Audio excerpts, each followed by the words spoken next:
Mesdames et messieurs, bonsoir. Bonsoir.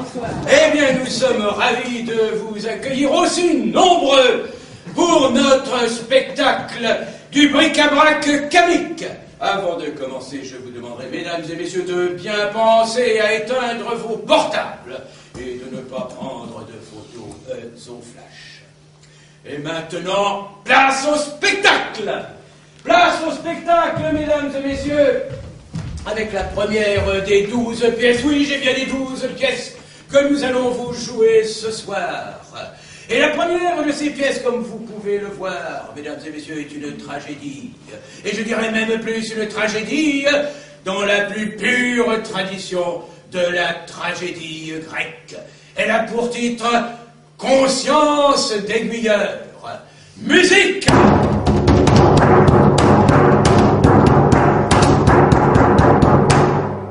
Ainsi que nous le faisons chaque jour depuis 7 ans, nous venons nous asseoir sur le talus de la voie ferrée pour admirer le travail de l'aiguilleur chauve.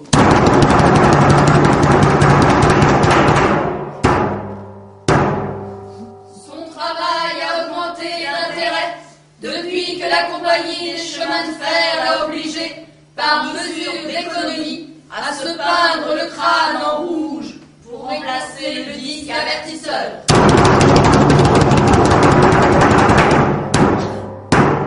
Si la voie n'est pas libre, il lui suffit de baisser la tête pour que les mécaniciens aperçoivent son crâne disque, éclairé la nuit par une petite veilleuse. Par une petite veilleuse. Mais le voici. Il sort de sa maison située en face de la voie ferrée et se dirige vers son aiguille.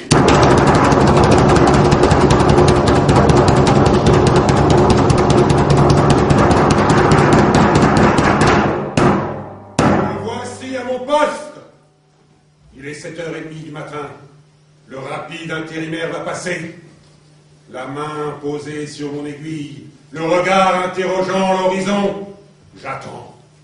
Conscience, devoir, abnégation, telle est la devise de l'aiguilleur.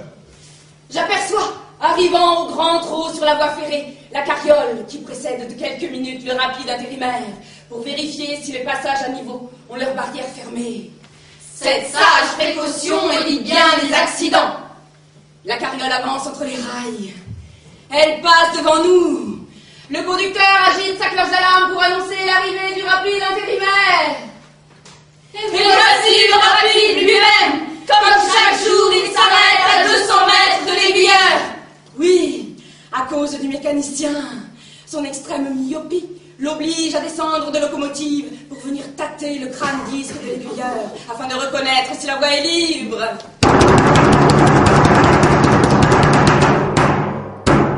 Voilà qui est fait. Le mécanicien remonte sur sa machine. Le rapide intérimaire passe. Il est passé. Il est 8h. Le prochain train ne passera qu'à 15h37. Mais une minute d'inattention peut provoquer d'irréparables catastrophes. Conscient de ma responsabilité, la main posée sur mon aiguille, j'attends le train de 15h37. Conscience, devoir, abnégation, telle est la devise de l'aiguilleur. Un mélodrame profond et pathétique. Il a pour titre Le calvaire d'une mère ou la persévérance récompensée.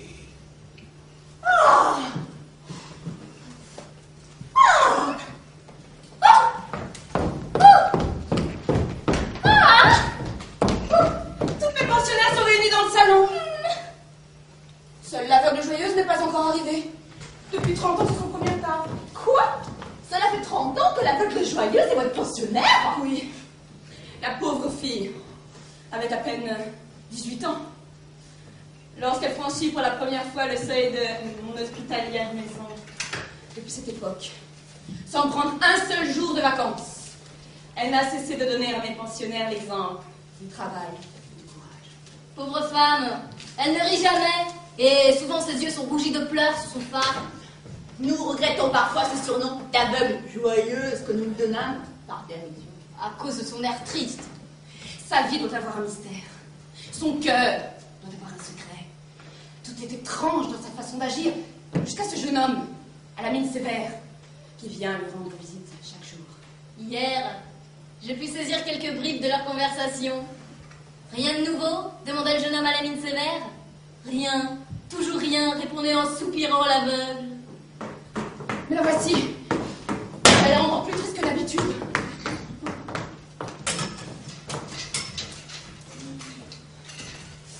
Ravissons notre pénible calvaire. Triste vendeuse d'amour. Attends, l'acheteur, attends.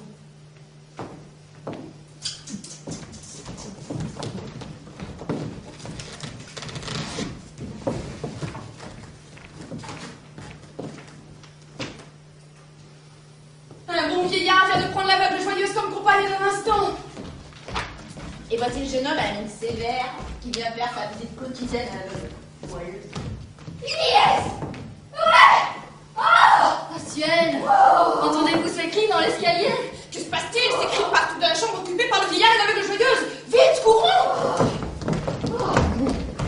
Oui, courons.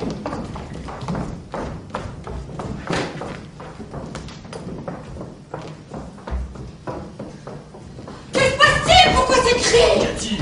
Mère! Oh, mon fils! Tu arrives à temps! C'est ton fils! Oui, c'est mon fils. Et si j'ai crié, c'est que je viens de retrouver le père de mon enfant. Le voilà! Téléphone! Oh, ne niez pas, monsieur. Après 30 années de recherche, je viens d'acquérir la preuve de votre paternité. Écoutez tous, je peux aujourd'hui vous révéler le mystère de ma vie. Il y a de cela 31 ans, pauvre orpheline aveugle, j'étais seule sur la terre. J'avais 17 ans. Un soir, dans ma mansarde, comme je m'apprêtais à me coucher, un inconnu enfonça la porte et sans scrupule fit de moi une fille mère. L'infâme avait bien calculé son horrible forfait. Il me savait aveugle, incapable de reconnaître mon larron d'honneur. 9 mois après, je donnai le jour à mon fils. Je le mis en nourrice et je jurais de retrouver le père de mon enfant. Mais comment le retrouver? Comment le reconnaître puisque vous étiez aveugle? Pendant l'horrible attentat, le misérable, emporté par sa passion, avait laissé échapper une phrase qui suffisait à me le faire connaître entre mille. En la minute d'amour suprême, l'inconnu, dans un rugissement de volupté, avait crié « quand même ». Cette phrase caractéristique s'était gravée dans ma mémoire. Par elle, pensais-je, par elle, je retrouverai l'inconnu de la mansarde. C'est alors que me vint l'idée d'entrer comme pensionnaire dans une de ces maisons où passe tant de visiteurs, espérant que la providence ou le hasard y fasse pénétrer un jour ou l'autre l'homme à la phrase caractéristique. Pendant plus de 30 ans, oh l'affreux calvaire, j'ai guetté chaque jour le cri révélateur. Pauvre mère. Pendant ce temps, l'enfant grandissait. Je le mis pensionnaire dans un collège. Et quand il eut terminé son service militaire, il entra dans les ponts et chaussées. Je lui avais révélé le secret de sa naissance et le stratagème que j'employais pour retrouver le père de mon enfant. Voilà pourquoi, chaque jour, il venait me demander à voix basse « Rien de nouveau, mère. » Mais aujourd'hui, je peux relever la tête. Je peux lui répondre « J'ai retrouvé ton père. Le voilà. Ce vieillard a comme jadis crié. Quand même. » Tiens, oui. Oui, c'est vrai, j'avoue tout. Mais je ne peux résister à la joie de retrouver un fils aussi sérieux et dans les ponts et chaussées. Cher aveugle, je vais te rendre l'honneur en t'épousant et je vais reconnaître l'enfant du péché.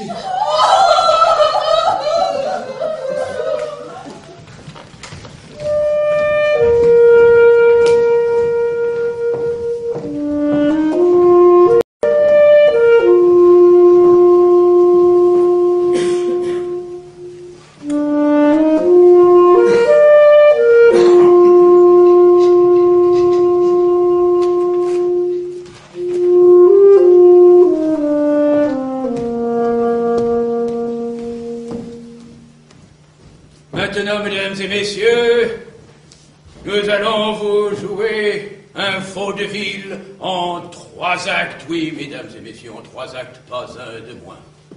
Et ce vaudeville a pour titre Le ventriloque jaloux.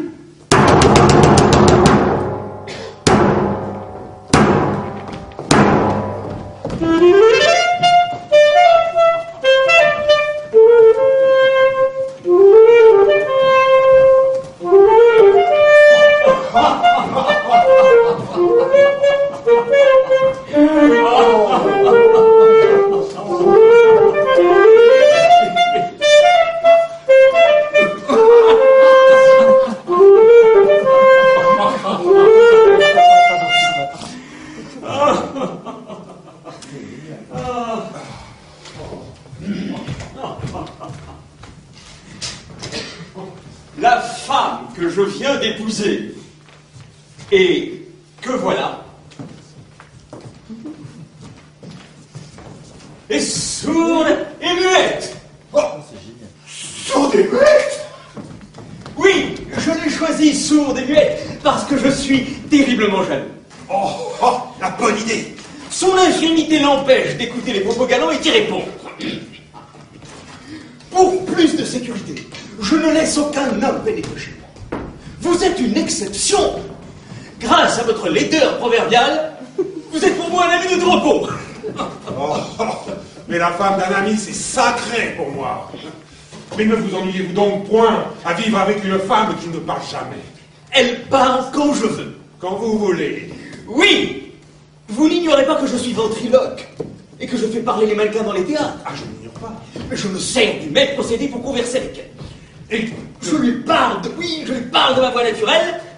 Et de votre voix de ventriloque, vous faites parler madame votre épouse à votre place. Oui, nous C'est nous admirable. entendons très bien. Nous nous entendons très bien, vous allez au juge. M'aimez-vous, chère âme? Oh, vous êtes mon lion, superbe et généreux. L'illusion est parfaite. On dirait que c'est madame votre épouse qui parle à votre place.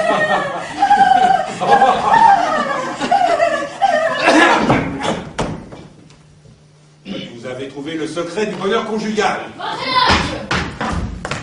Ventriloque veut votre congé. Mon congé, pourquoi? Parce que chaque nuit, votre femme pousse des cris qui est farouche, la pudeur de mes locataires. Salut. Que signifie ceci? C'est ma faute. Toutes les nuits, par un sot amour-propre, je me plais avec ma voix de ventriloque à pousser de formidables cris de volupté qui semblent sortir des lèvres de ma femme. Mon orgueil de mari est flatté. Bien, bien. Je vais prendre congé de vous. Je vous accompagne. Je sors, mon ami. Oh, viens vite, mon idole. Je sois de tes baisers. Mon mari, mon amour, mon amant. Le bonheur habite sous ce toit.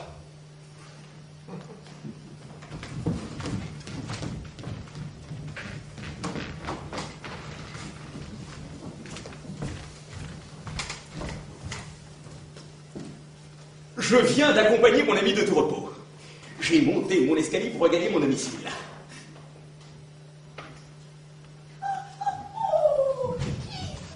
Ciel, qu'entends-je? Des bruits de baisers à l'intérieur de mon logis. Regardons par le trou de la serrure.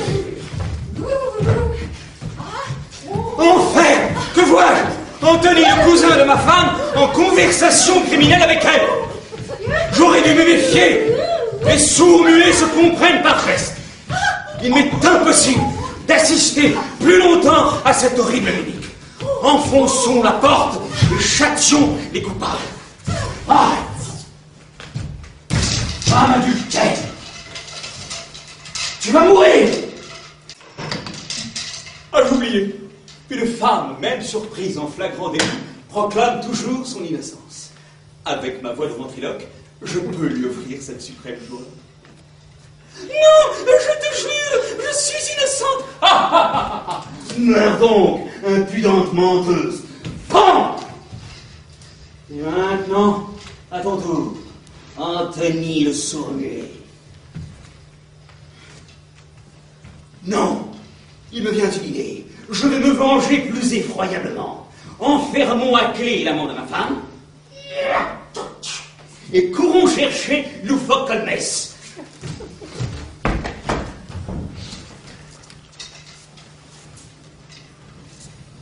Maître, ma femme vient d'être assassinée. Et...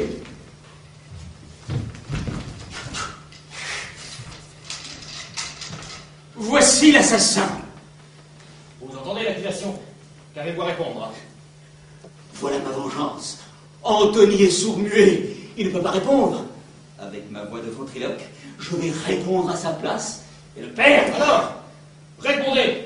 Est-ce vous qui avez tué cette malheureuse femme? Oui, elle me résistait. Je l'ai assassinée. Mais cette affaire est un peu plus claire. L'homme a tué la femme qui lui résistait. Il l'a dit lui-même. Cette affaire est claire, en effet. Bien trop claire. Quelque chose me chiffonne. Mais quoi?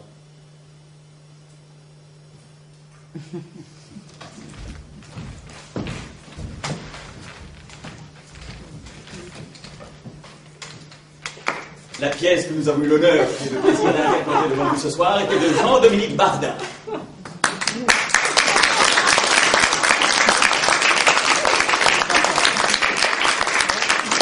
Le décor était de Roger Smart. Les costumes de Donald Passerelle. Avec Martial Georges, Jean-Dominique Valseur, Janine Bourdon, Simon Picard et Valérie-Antoine Dupuis. Et Antoine Defond.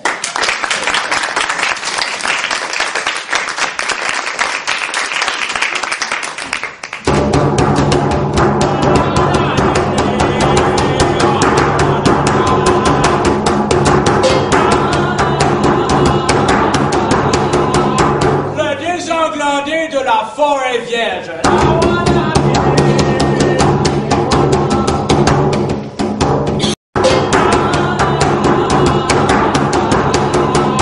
Le désenglandé de la forêt vierge.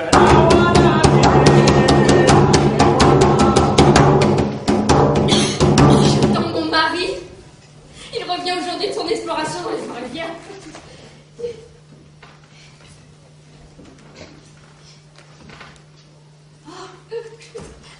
Mais Cotange, un bruit de bottes, c'est lui! Ah, la soupe est prête! C'est tout ce que tu trouves à me dire après ton long voyage dans les forêts vierges! Les forêts vierges, les partisans des forêts vierges, elles sont plus vierges! Où est-il? L'explorateur devait sentir le corps de Vasine. Aujourd'hui, la forêt vierge n'est plus qu'une forêt publique. Tous les voyageurs y pénètrent sans effort. Et l'explorateur prudent, pour s'y aventurer, doit revêtir un imperméable britannique! À propos, je t'annonce avec ménagement une très mauvaise nouvelle. Je suis désenglandé! Désenglandé? Non! Désenglandé! En explorant une de ces maudites forêts vierges, il m'est arrivé une fâcheuse aventure. Une nuit, pendant mon sommeil, je fus surpris par une troupe de singes qui m'emmenèrent prisonnier dans leur tribu. Parmi ces singes se trouvait un chimpanzé qui avait réussi à s'échapper d'un laboratoire de jeunesse américain, George Voronoff. Cet horrible animal, avec le don d'imitation propre à sa race, avait étudié la façon d'opérer des chirurgiens greffeurs. La tribu simiesque dont j'étais le prisonnier avait pour moi un très vieux gorille. Pour redonner la jeunesse à son souverain, le singe, échappé du laboratoire, enleva mes glandes interstitielles. Il les greffa au miroir. Une fois l'opération terminée, les singes me remirent en liberté. Mais alors, si j'ai bien tout compris, tu n'as plus de... Hélas!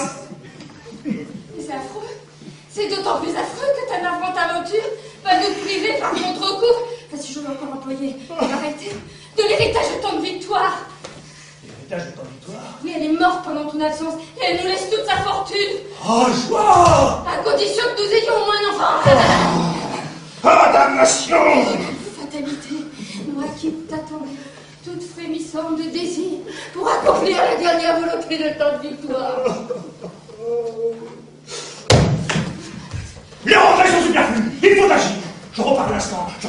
une expédition pour battre la forêt verte dans tous les sens afin de capturer le roi des singes. Comment tu vas reconnaître? Tous les singes se ressemblent. Ah, celui-là, je le reconnaîtrai entre mille. Il est chauve, complètement chauve. Adieu, efface le ciel. Que je retrouve.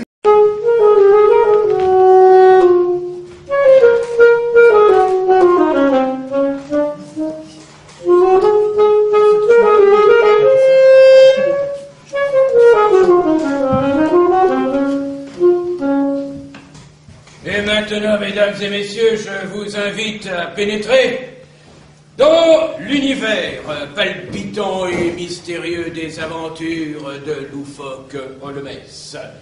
Loufoque Holmès, oui, mesdames et messieurs, accompagné comme d'habitude par son fidèle disciple, le docteur Michael Watson. Voici, mesdames et messieurs, le mystère du champ de course.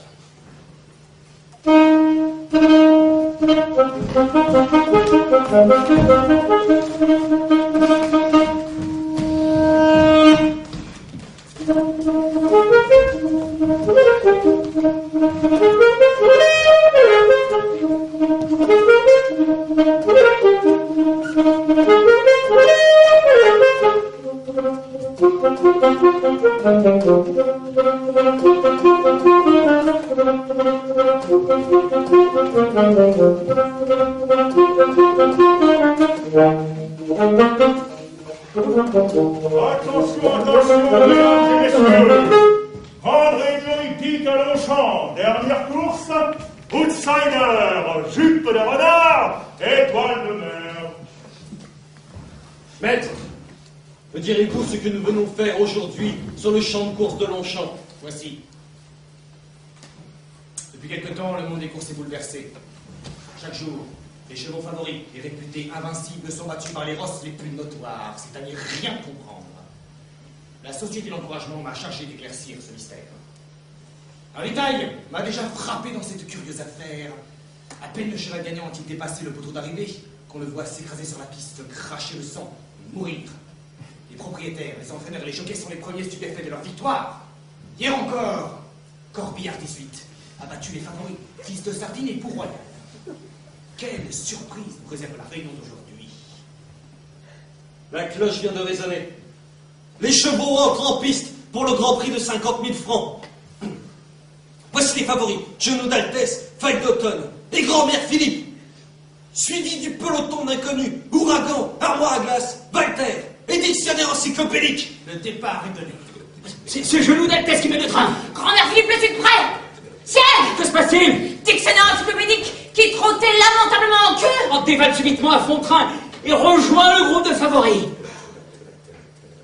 Ah, c'est étrange, la lutte s'engage terrible sur la fin du parcours. Malédiction! Oh, dictionnaire encyclopédique passe le poteau en tête. Gagnant de 32 longueurs environ. Regardez, maître. Dictionnaire encyclopédique s'abat lourdement sur le sol après avoir dépassé le poteau d'arrivée. Vite! Courons! Il faut que j'examine ce cheval de tout près.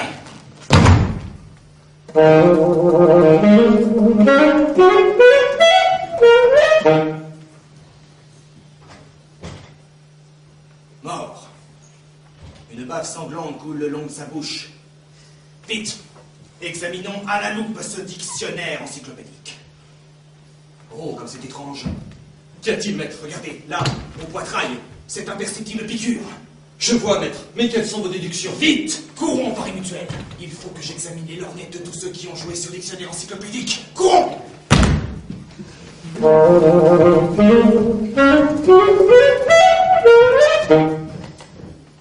Examinons les rares joueurs qui misèrent sur dictionnaire encyclopédique.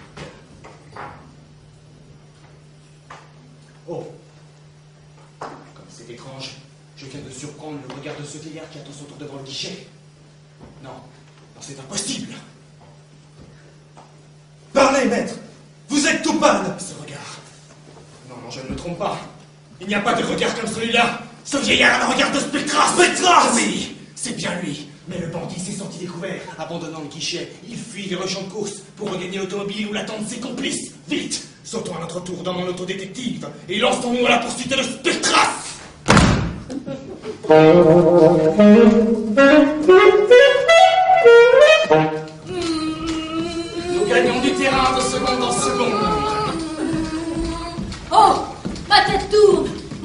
se glace brusquement. J'abandonne le volant. Je meurs.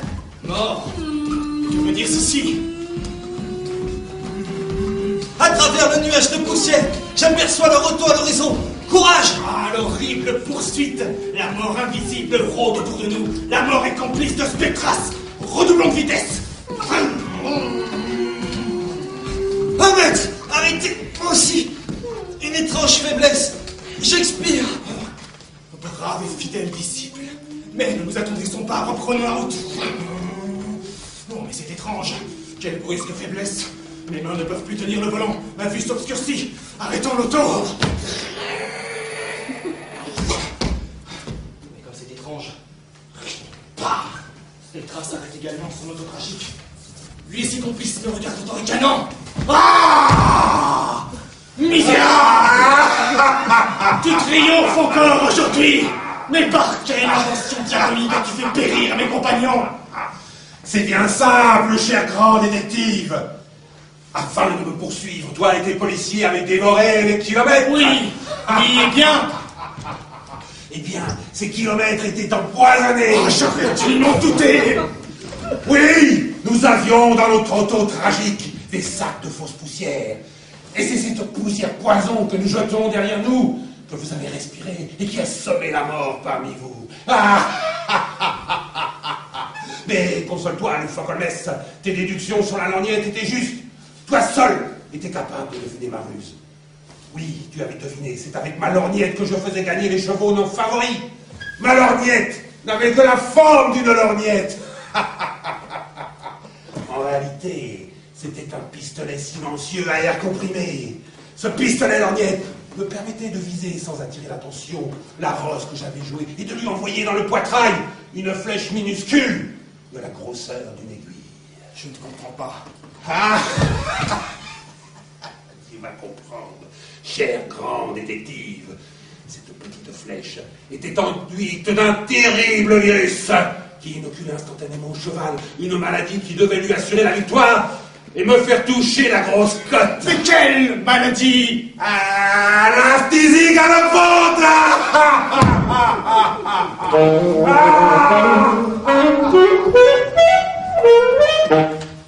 Cher grand détective, cette petite flèche était enduite d'un terrible virus qui inocule instantanément au cheval une maladie qui devait lui assurer la victoire et me faire toucher la grosse cote. Mais quelle maladie? Ah, l'asthésie galopante.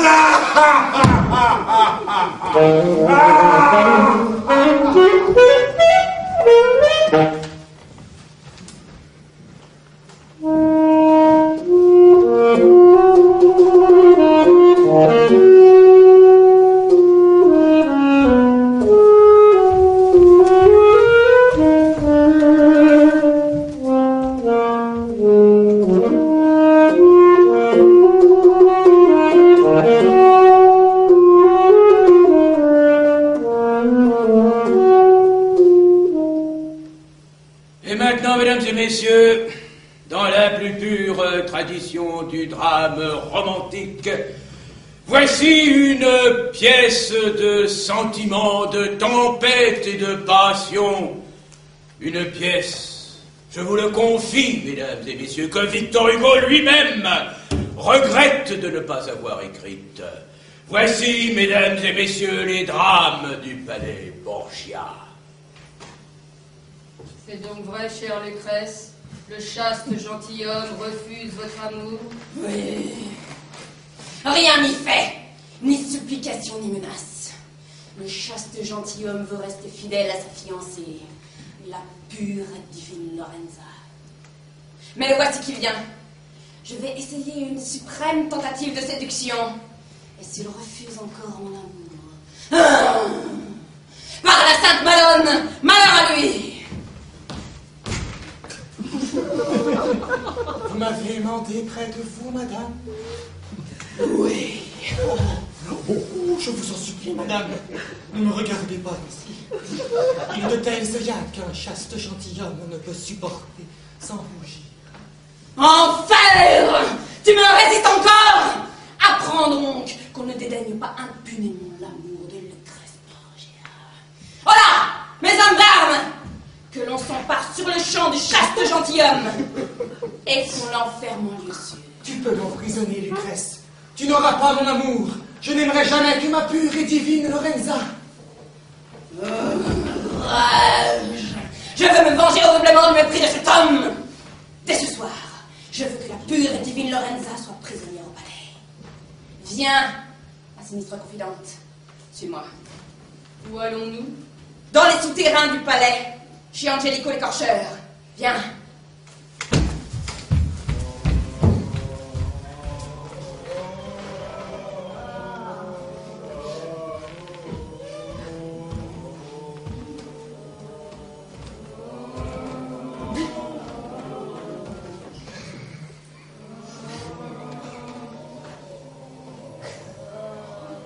La nuit doit bientôt tomber à la surface de la terre. Ici, dans les souterrains du palais Borgia, je vis dans une nuit éternelle, une nuit de sépulcre. Ah, la terrible et lugubre besogne que la mienne. Âme damnée de Lucrèce Borgia, j'écorche vif les amants qu'elle a cessé d'aimer. Comme de simples lapins, je les dépouille adroitement de leur peau. Ah, tragique caprice de femme.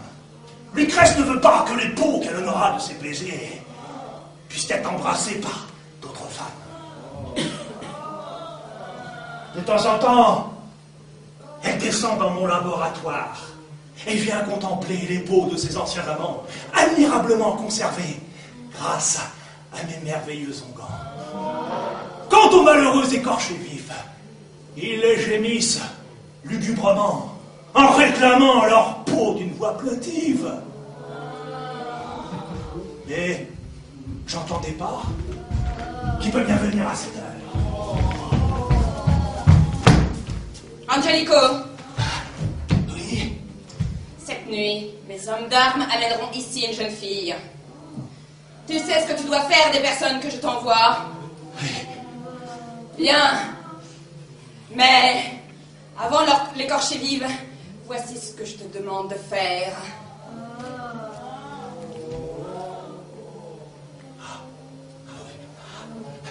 J'obéirai.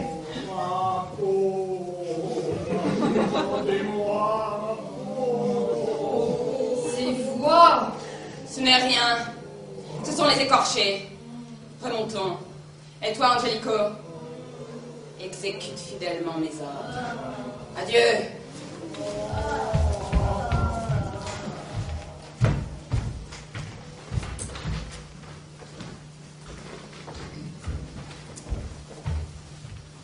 Voilà 8 jours que la pure et divine Lorenza a été enlevée par vos gardes et remise entre les mains d'Angelico l'écorcheur.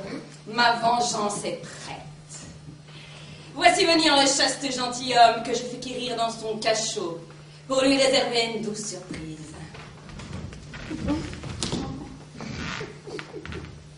Je suis touchée de ton amour sincère pour la pure et divine Lorenza. Je te rends la liberté. Mais pour que la fête soit complète, j'ai fait venir ta fiancée pour que tu puisses la serrer plus tôt dans tes bras.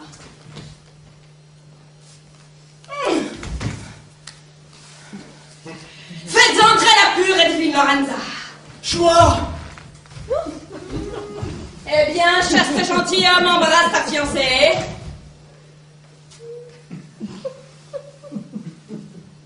Que signifie cette plaisanterie, madame? Ce n'est pas une plaisanterie. Tu as devant toi ta fiancée, la pure et divine Lorenza. Pour me venger de ton dédain, j'ai fait enlever ta fiancée et je l'ai confiée aux soins de mon fidèle Angelico. Sur mon ordre, il a dépouillé de sa peau satinée la pure et divine Lorenza, puis il a remplacé la peau de ta fiancée par celle d'un vieux soldat que j'ai fait écorcher vif pour la circonstance. Horreur! Ce n'est pas possible. Hélas! Oui, c'est moi, chère fiancée. Toi? C'est toi, chère Lorenza? Ne crains rien. Malgré l'horrible vengeance de Lucrèce, je t'aime toujours. Qu'importe le physique, c'est ton âme que j'adore. Non, chère fiancée, je ne suis plus digne de toi. Regarde, ce visage grotesque. Je ne vois que mon amour. Regarde ce nez rougi par la tempérance. Je ne vois que mon amour. Regarde cette longue barbe poivre sèche. Je ne vois toi que mon amour. Oh, c'est trop de bonheur. Quoi? Tu peux m'aimer encore? Oh, je t'adore. Ah, Lucrèce, tu ne triomphes pas. Notre amour est plus fort que ta haine. Partez! Partez! Oui, partez. Viens, ma Lorenza. Loin des regards indiscrets, nous pourrons vivre encore de bien douces minutes. C'est pas mal. Et pour éviter le scandale devant le monde, je t'appellerai grand-père. Viens, ma Lorenza.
Cher public, vous allez voir maintenant une pièce mystérieuse, étrange et fascinante, ô combien.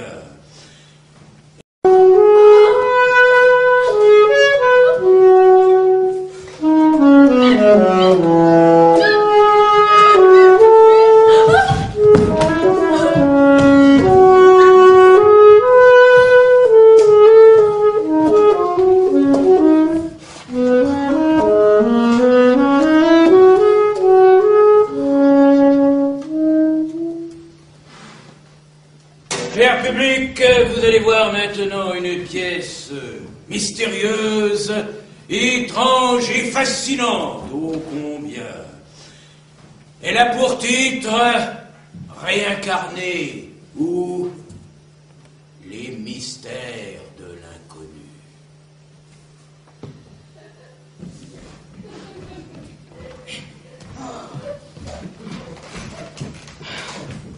Nous venons de déjeuner et nous prenons le café en compagnie de notre invité, le séduisant célibataire.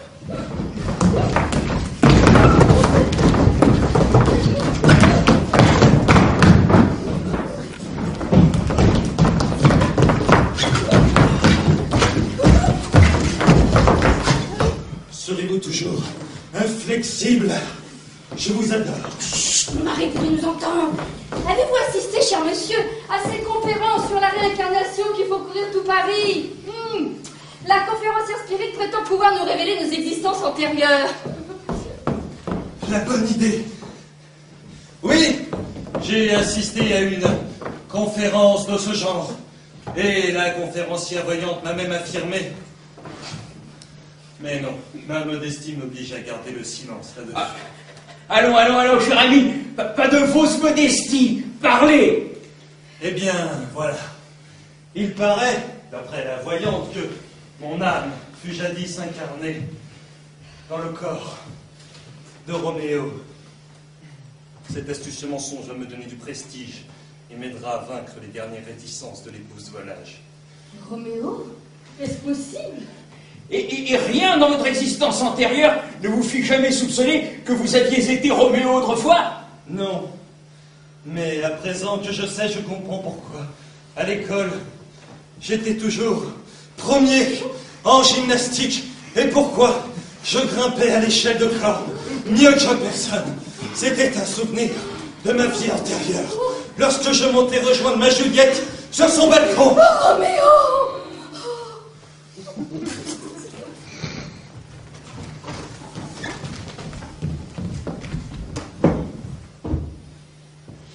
Voilà 8 jours que je suis tienne. Dès l'instant où j'ai appris que tu étais la réincarnation de Roméo, je n'ai pu me refuser. Oh, fascinateur d'amour! Ton mari barbu n'est pas là? Non, ne pouvant résister à la curiosité, il est allé cet après-midi consulter la fameuse voyante Spirit. Oh, mais le voici. Oh, mes amis! Ah, mes amis! Si vous saviez... Qu'est-il? Il y a que je viens d'apprendre une chose incroyable, prodigieuse, fantastique. Savez-vous de qui je suis la réincarnation? Non, mais parle donc, tu me fais peur. Savez-vous qui j'étais autrefois dans une existence antérieure? Mais non, mais vas-y, parle.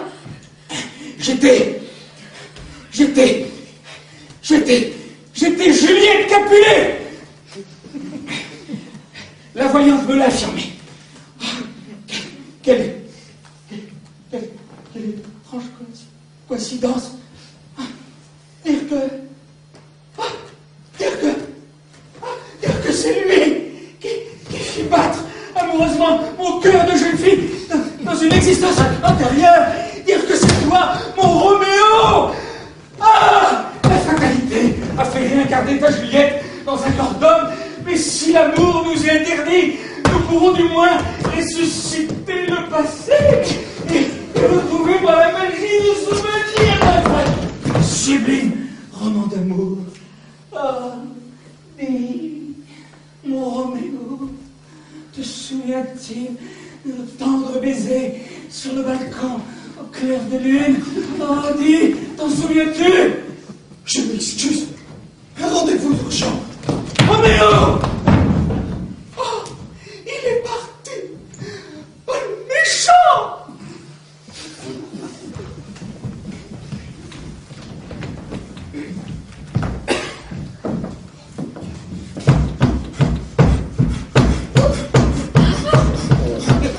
Depuis que ton mari barbu se prend pour la réincarnation de Juliette,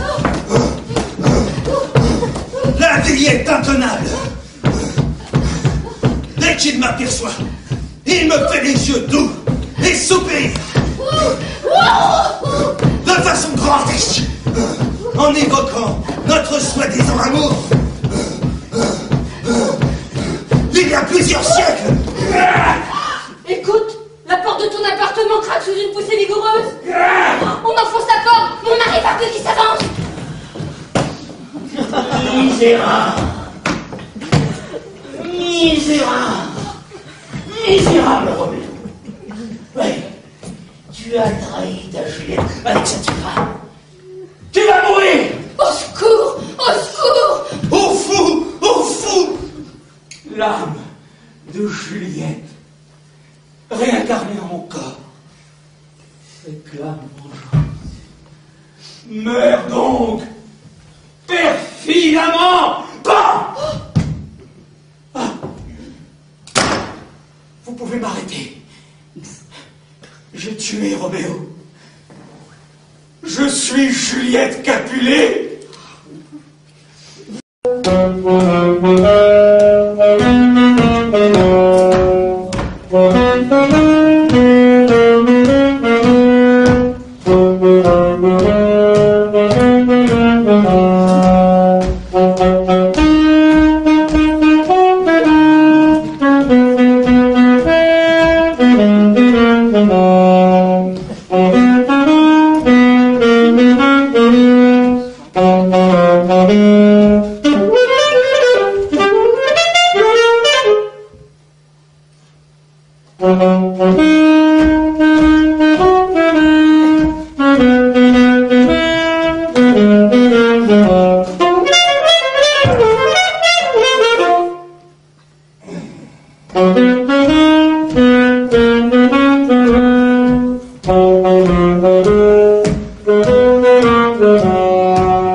Eh, musicien, je vous ai jamais conté mes aventures voluptueuses dans l'île de Lilliput? Oui, à cette époque, on ne parlait que de ce voyageur anglais, ce Gulliver, dont les aventures émerveillaient l'Europe entière. Agacé par tout ce bruit fait autour d'un explorateur, je résolus de relever le prestige de la France, et je partis à mon tour pour Lilliput, afin d'étudier les mœurs des minuscules habitants de ce pays. Je me plaisais fort bien sur l'île. Mais, c'est vrai l'amour, je commençais à m'énerver. Le roi, qui m'avait pris en amitié, remarqua mon énervement et m'en demanda la raison. Quand il connut le motif de ma nervosité, le bon roi fit réquisitionner d'urgence toutes les demi-mondaines de la capitale et les envoya le soir même à mon domicile, conduite par la doyenne des mères Maquerelles du royaume. J'étais déjà couché lorsque le bataillon féminin, oh, elle devait être une centaine, pénétra dans ma chambre. Leur taille ne dépassait guère 5 à 6 cm. Mais elles étaient toutes d'une grande beauté. Et je me mis à soupirer tristement en songeant à qu'une seule femme de taille normale ferait bien mieux mon affaire que tout ce régiment de prostituées miniatures. Sur un ordre de la vieille, les Lilliputiennes placèrent une échelle contre mon lit. Ah, pendant mon énervement, je m'étais endormi les jambes par-dessus les couvertures. Sur un nouvel ordre de la vieille, les femmes montèrent sur mon édredon, enlevèrent leurs vêtements, et toutes nues, à la file indienne, s'avancèrent le long de mes mollets et de mes cuisses. Et chacune d'elles tenait à la main un petit râteau de la grandeur d'une allumette avec lequel elle me chatouillait voluptueusement l'épiderme.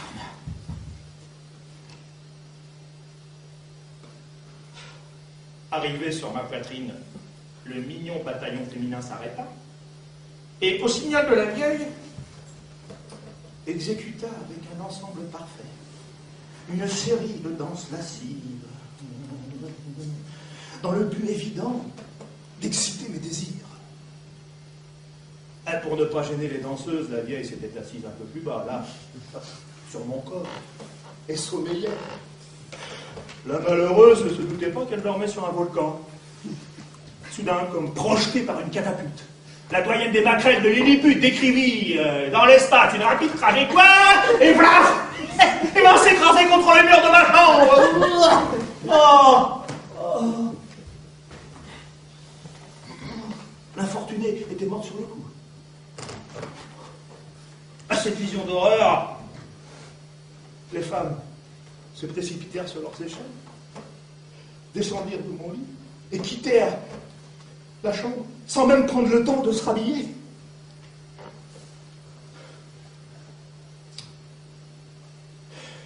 Quelque temps après, je quittai l'île et je pus regagner mon pays natal. Or, j'emmenais avec moi 8 à 10 bœufs, chacun de la grosseur d'une souris d'Europe. Un éléphant, à peine gros comme un cochon d'Inde, et un Lilliputien qui désirait voir du pays. Ouais, ce Lilliputien était maçon de son métier, et habile, et adroit comme un singe. Dès que je fus de retour chez moi, je lui ai acheté du ciment et de la chaux. Installé sur ma cheminée, il me construisit avec une habileté prodigieuse un modèle réduit de Notre-Dame de Paris et du Petit Trianon.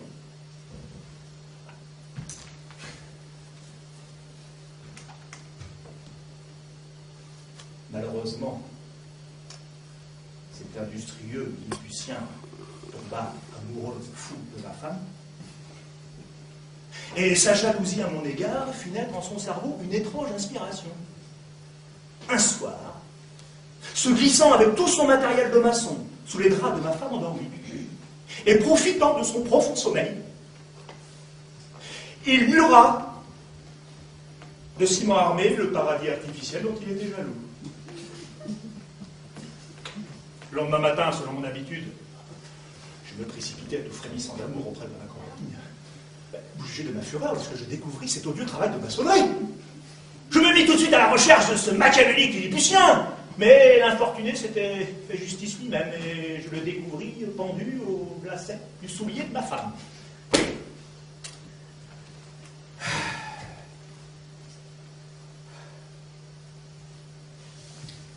Le jour même, une équipe de démolisseurs va délivrer ma chère épouse. Mais la délicate créature faillit périr de confusion en entendant les plaisanteries de mauvais goût qu'échangeaient ces grossiers ouvriers pendant leurs travaux de démolition.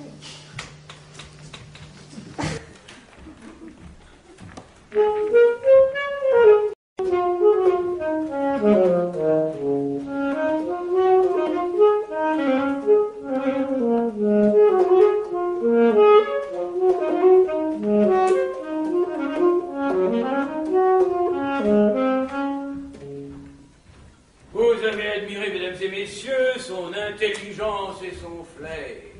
Eh bien, pour vous, ce soir, exceptionnellement, l'illustre cabaret Camille que vous offre, oui, je dis bien vous offre, une autre aventure, un deuxième épisode des aventures de Loufoque Holmès. Voici, mesdames et messieurs, les pirates du rail ou l'attaque du train 11.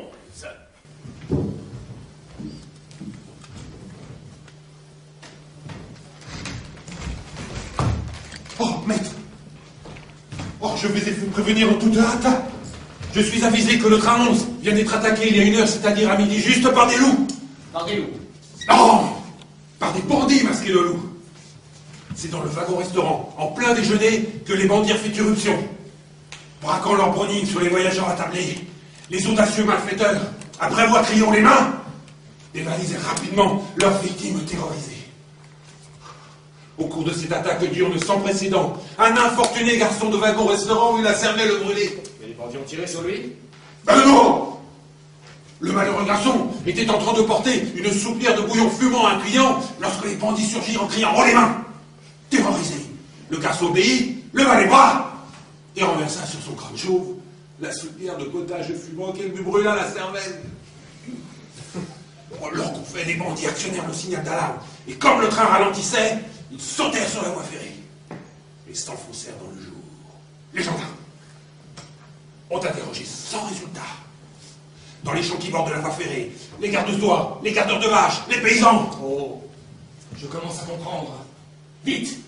Il est 13h de l'après-midi. Il y a un express qui fait le même trajet que le train 11 part dans 20 minutes. Partons! Maître, en auto. Non!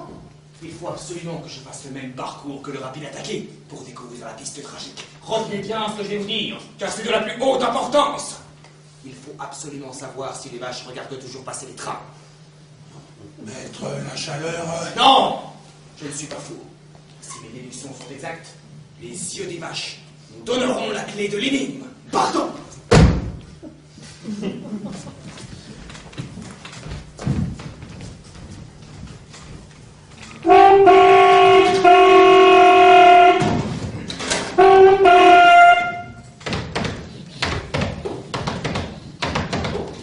Selon mes instructions, le train chargé d'importantes pièces policières roule très lentement et s'arrêtera à mon premier signal.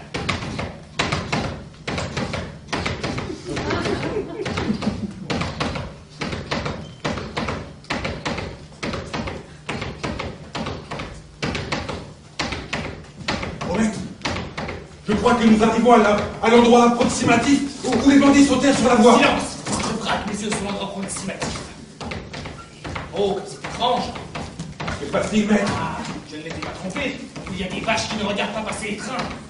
Mais enfin, maître, m'expliquerez-vous? Je comprends tout maintenant. Ah, les bandits avaient bien machiné leur coup. Je donne le signal d'arrêt. Nous les tenons!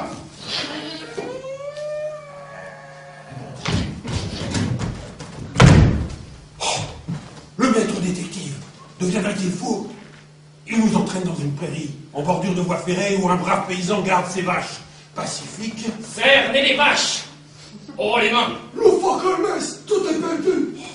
Toute résistance est inutile. Sortez ou je fais feu. Oh! C'était une fausse vache creuse, dissimulée au milieu des vraies. Elle n'est pas seule. Il y a une deuxième vache qui renferme le second bandit. Sortez ou je vous feu. Mort aux vaches! Pan! Pas. Oh maître, vous aviez donc tout deviné. Je ne devine rien. Seules les puissantes déductions m'ont permis de découvrir le truc des fausses vaches creuses. Toutes les vaches, sans exception. Regardez passer notre train, toutes, sauf les deux de ce troupeau, dont les yeux fixaient le sol avec obstination. Déduire de ces observations que les deux seules vaches qui ne regardaient pas passer les trains et les fousses fut pour moi l'affaire d'une seconde, et vous savez le reste. Sublime déduction, maître. Mais j'y pense. D'autres bandits sont peut-être dissimulés dans de fausses vaches. Pas que deux fausses vaches. Pourtant, celle-ci, qui reste immobile, me paraît bien suspecte. Ouvrez au nom de la loi, ou je fais feu. Eh bien, que vous disais-je? Vous aviez raison, maître. Celle-ci était vraie.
maintenant, mesdames et messieurs,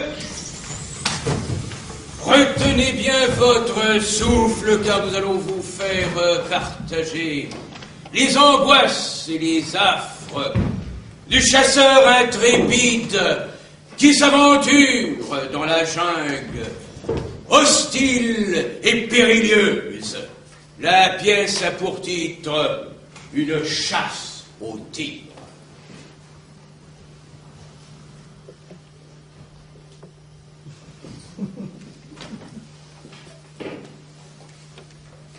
Alors, vous ne voulez pas renoncer à votre projet d'aller chasser les tigres dans une armoire à glace? Non, madame. Je pars ce soir avec mon vieux serviteur. Encore une de vos idées. Rendre un jeune domestique albino sous prétexte que ses cheveux blancs lui donnent l'air d'un vieux serviteur.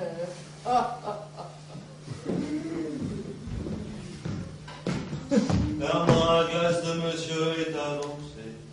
Tout est prêt. Merci, vieux serviteur. Faites avancer la voiture qui nous conduira au paquebot. Prenez au moins une arme, un fusil pour vous défendre. Non, madame.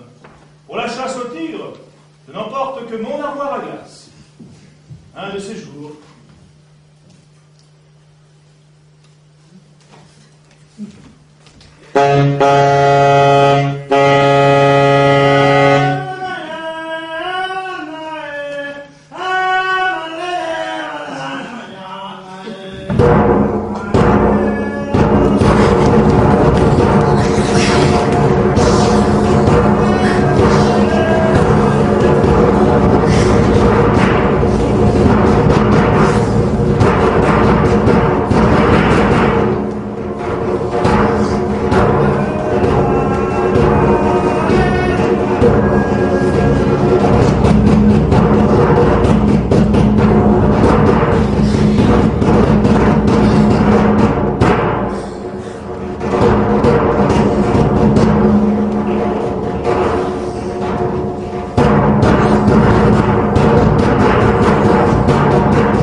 Qui se dirige dans notre direction.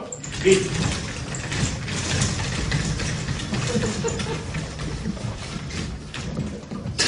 Entrons dans l'armoire à glace.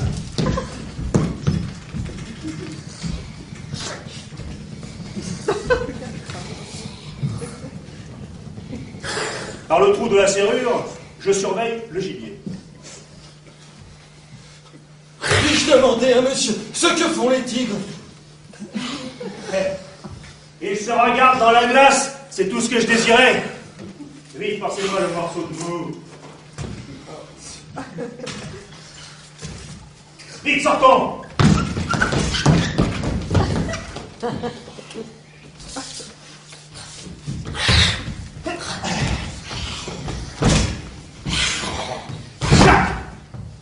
Et voilà pris.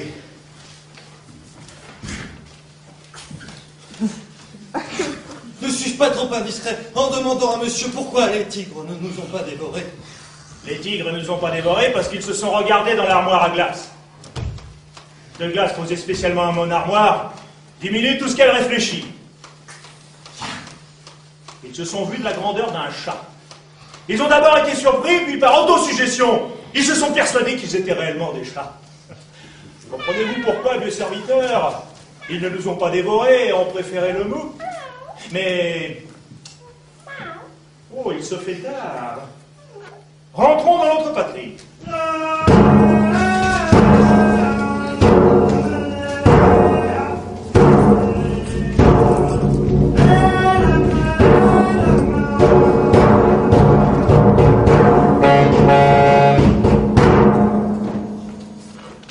Nous voici de retour avec 2 superbes tigres vivants. Nous aurons là 2 beaux tapis. Mais il faut d'abord tuer les tigres. Ce n'est pas nécessaire. J'ai l'intention de les dresser à faire des tapis de bonne volonté. Je les habituerai à prendre sur le parquet la position habituelle des descentes de lit. C'est une question de patience. L'essentiel sera de ne pas les laisser tomber par la fenêtre lorsqu'on les battra pour enlever la poussière. Mais où est donc votre vieux serviteur? Il installe les tigres dans la chambre à coucher. Mais je vais devoir le congédier car il n'a plus ses cheveux blancs. Plus ses cheveux blancs. Oui, il eut une telle frayeur le jour de la chasse aux tigres que tous ses cheveux blancs sont devenus noirs. Au secours, à l'aide à moi! Ciel, qu'arrive-t-il?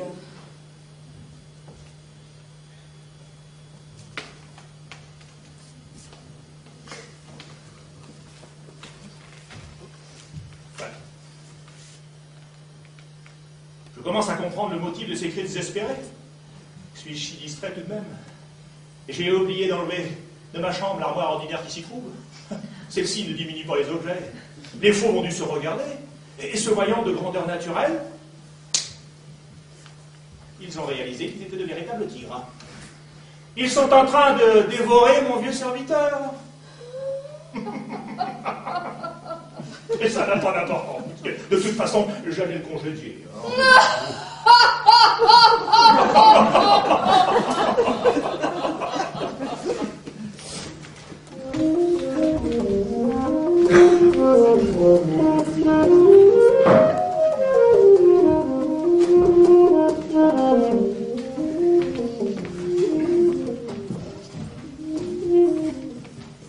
Et maintenant, mesdames et messieurs, l'illustre cabaret comique, ne reculant devant aucun sacrifice, va vous jouer l'histoire douloureuse, inconnue mais véridique, du fils de Roméo.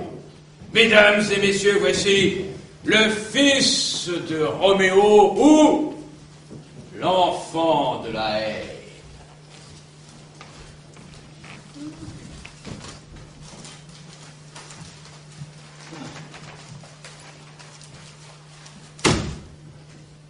Enfin, j'interroge dans mes ardentes veilles, dans les archives de ma noble famille, impossible de découvrir l'origine de la haine séculaire des Capulets pour les Montaigu et réciproquement des Montaigu pour les Capulets.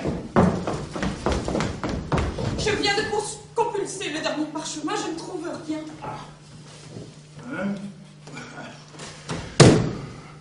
Tant pis. Je réponds combien il est curieux de connaître l'origine de ma haine farouche pour les Montaigu. Mais voici venir ma fille Juliette qui pénètre dans mon cabinet. Père, je viens vous confier le secret de mon âme. J'aime Roméo, fils des Montaigu, il m'aime. Mariez-nous. Purgatoire! Te marier avec le fils de mon ennemi héréditaire! Mais tout muscle sort de mes orbites! Si jamais je parle de consentement, j'ai dit!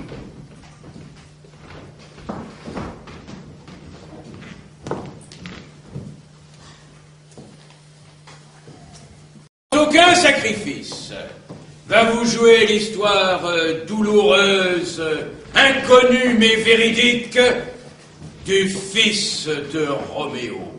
Mesdames et messieurs, voici le fils de Roméo ou l'enfant de la haine.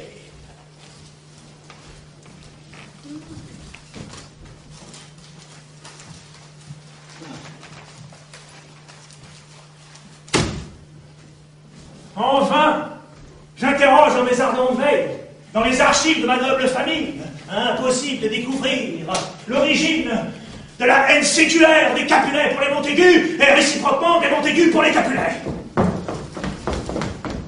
Je viens de compulser le dernier parchemin, je ne trouve rien.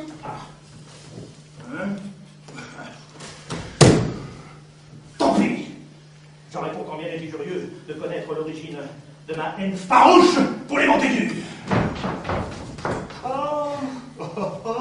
Mais voici venir ma fille Juliette qui pénètre dans mon cabinet. Père, je viens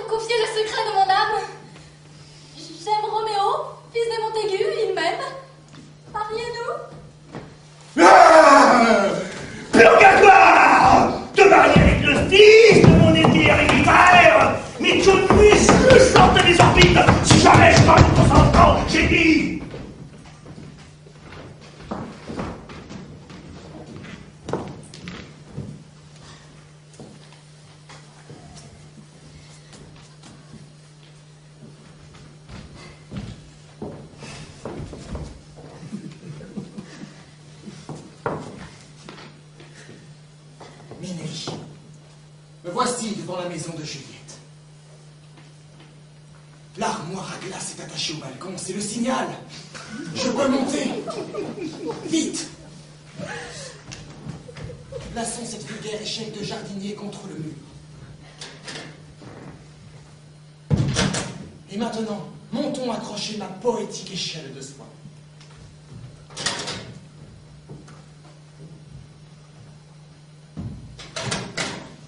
Maintenant, redescendons. Enlevons la vulgaire échelle de jardinier. Et montons définitivement par ma poétique échelle de soie.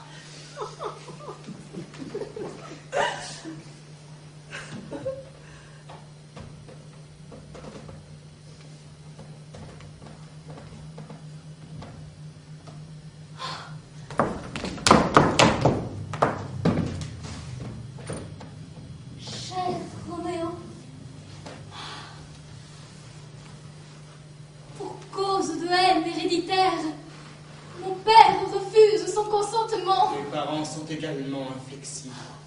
La haine séculaire qui divise nos familles fait notre malheur. Nous n'avons plus qu'à mourir. Non, chère Juliette, j'ai consulté un vieil ermite de mes amis.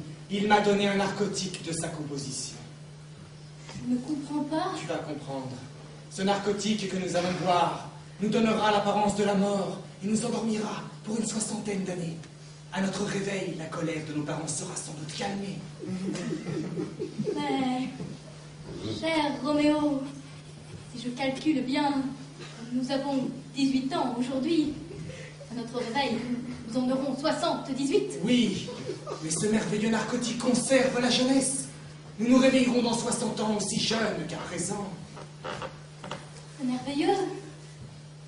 Buvons. Mais auparavant, déposons sur la cheminée cette lettre dans laquelle nous demandons à être ensevelis ensemble. Buvons.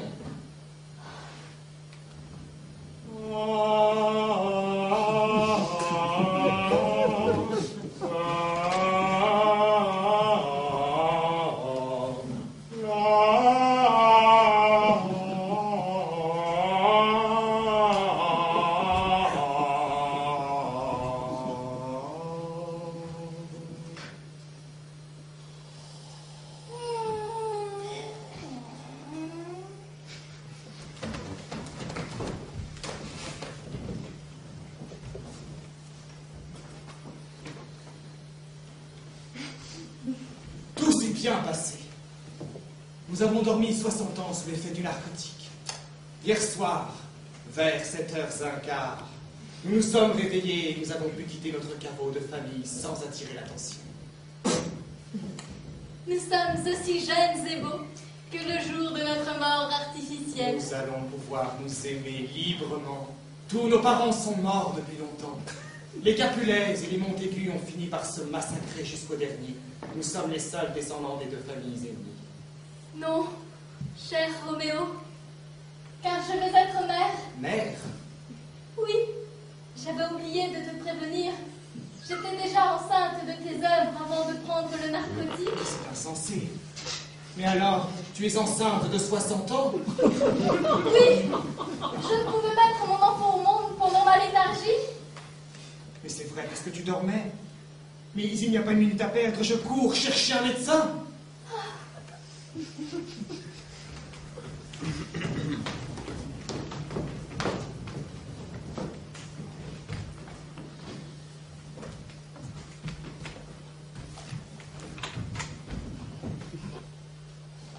C'est assez curieux. Juliette vient de mettre au monde un enfant de 59 ans. Ce cher individu m'intimide avec sa longue barbe grise. Mais le voici qui vient, dans les bras de sa nourrice. Mon père! Soyez maudit! Ma mère vient de m'apprendre l'histoire du narcotique. Grâce à votre ridicule invention, j'ai grandi triste et solitaire dans mon obscure retraite. Grâce à votre amour égoïste, j'arrive au monde à l'âge où on est prêt d'en sortir. Et suprême ironie, J'ai l'air d'être le grand-père de mes propres parents. Pardon, mon fils. Pardon. Non! Soyez maudits. Comprimé pendant 59 ans dans le sein de ma mère, je n'ai pu me développer normalement. Seuls les rides de mon front se sont creusés d'année en année. Seule ma barbe a poussé et blanchi. Soyez maudits pour infliger à un sexagénaire l'humiliation de se voir emmailloté dans des lances de nouveau-nés. Je t'aime malgré tout. Tu es mon fils, mon sang, le sang des Montaigu. Montaigu! Il a dit Montaigu. Ce nom seul me fait bouillir de colère. Je sens monter en moi une irrésistible envie de tuer.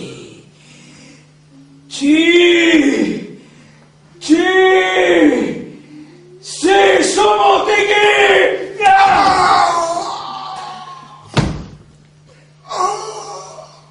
Mon fils, tu m'as tué. Je vais mourir dans quelques minutes. Ciel! Que se passe-t-il? Je vais mourir, chère Juliette Capulet. Capulet! Il a dit Capulet! Ce nom seul me fait bouillir de colère.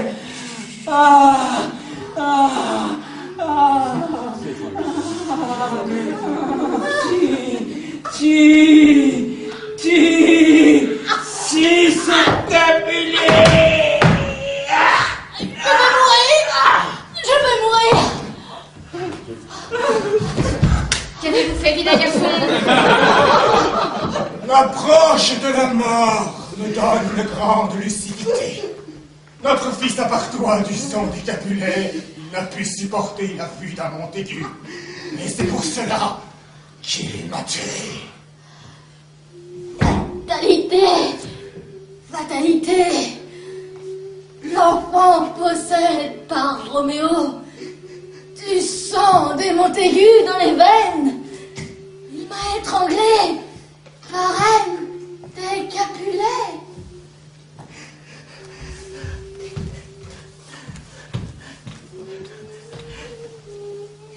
C'est horrible!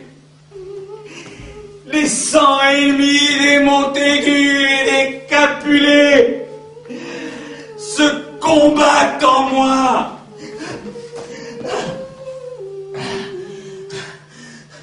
Mort au Montaigu!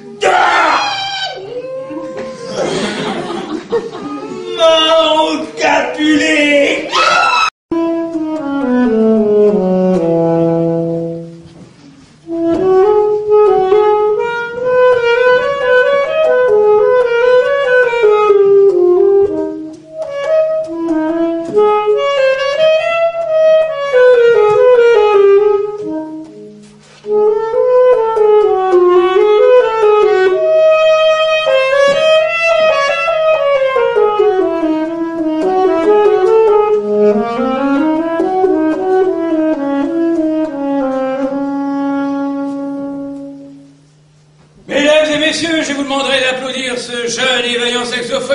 Dont l'histoire poignante pourrait vous arracher bien des larmes. Oui, mesdames et messieurs, ce saxophoniste que vous avez ici devant vous, nous l'avons recueilli bébé encore sur une plage de Bretagne, seul rescapé d'un terrible naufrage qui fit périr des centaines de homards innocents. Mesdames et messieurs, nous l'avons nourri, chéri, cet enfant, et sous nos yeux embués de larmes, nous l'avons vu développer ce don inné pour le saxophone. Mesdames et messieurs, je vous demande d'applaudir notre jeune Lionel Legrand.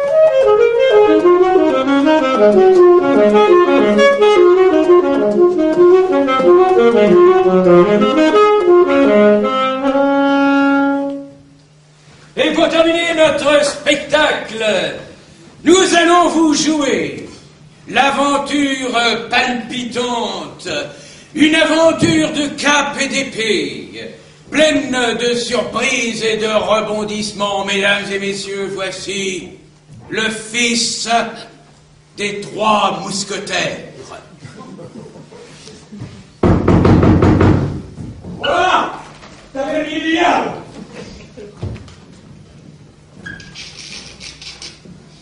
Peux-tu nous loger? Séant, moi et mon laquais. Ben oui, entrez, monseigneur. Nous avons déjà belle et aristocratique compagnie à l'intérieur. Quelle compagnie? Ah, j'ai l'honneur d'héberger en ce moment un noble vieillard, sa fille unique et son valet fauteuil. Son valet fauteuil? Oui, c'est un fidèle serviteur du noble vieillard. Un jour, ce dévoué valet eut les 2 bras et les 2 jambes emportés dans une explosion de colère. Pour continuer à servir son maître, il se fit poser en remplacement de ses 2 bras emportés, 2 bras de fauteuil. 2 bras de fauteuil? 2 bras de fauteuil en bois. Oui. Et en remplacement de ses 2 jambes défuntes, que Dieu ait leur âme, il se fit également poser 2 pieds de fauteuil à roulettes. De cette façon, il se rend utile à son maître en lui servant de siège.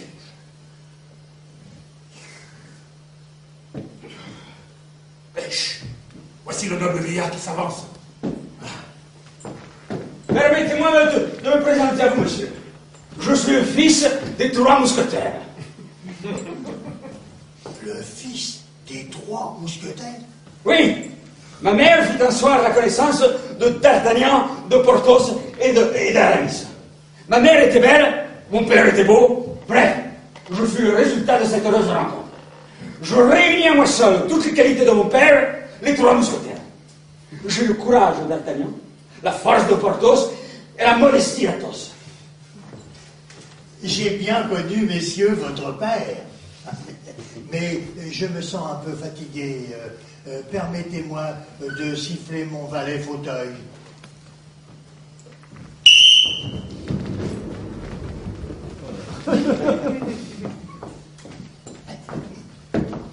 Je me cache dans cet hôtel pour soustraire ma fille unique aux recherches d'un ravisseur infâme qui veut l'enlever. Sans ce misérable, je serai tranquillement dans le château de mes ancêtres, en train de continuer ma collection d'accents circonflexes. Oh, monsieur le marquis, levez-vous. Je sens que ma crise me prend, levez-vous. Quelle crise? Ce n'est rien, ce n'est rien. Depuis quelque temps, mon valet fauteuil est atteint d'ataxie locomotrice. Dès qu'il sent venir la crise, il me prévient. Enfer et damnation, on enlève ma fille unique. Mon épée est toujours au service des faibles et des déprimés. En avant, ce soleil sur l'infâme.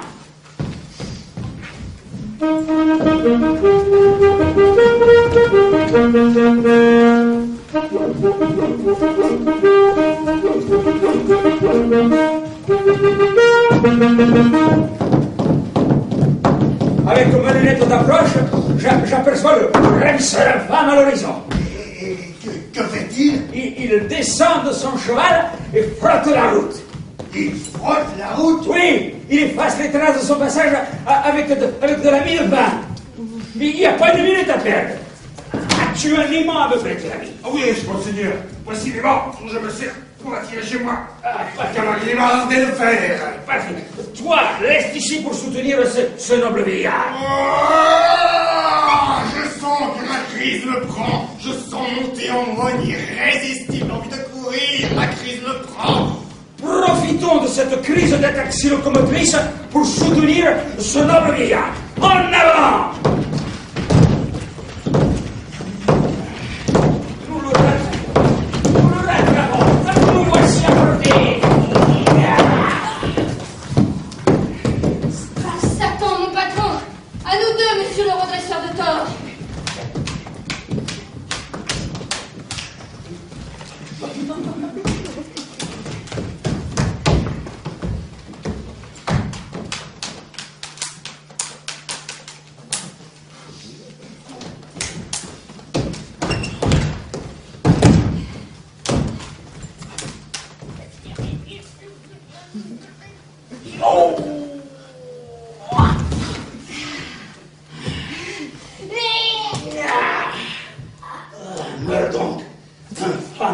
Clarisse.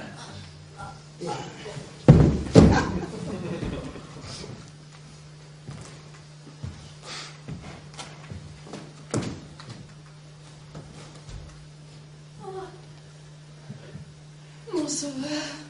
Mon sauveur. Alerte! Tous les amis de la femme ravisseur accourent pour venger sa mort. En fait, que ma crise d'anaxie locomotrice dure suffisamment longtemps pour me permettre de ramener une fille unique à son père. En retraite!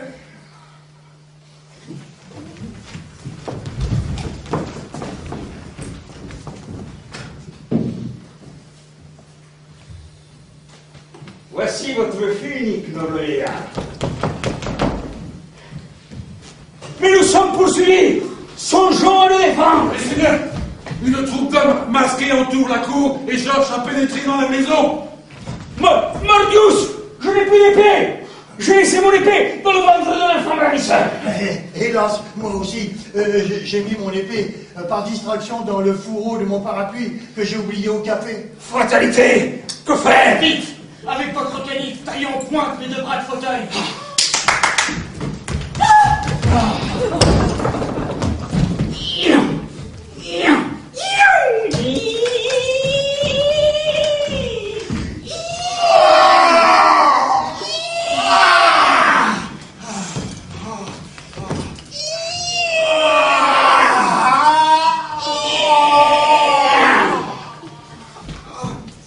Voici.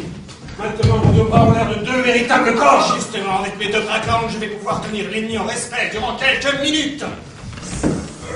Ah, quel courage, brave garçon. Il fonce vers les bandits masqués. Oh! Les bandits se servent de leurs capes comme de véritables toréadors.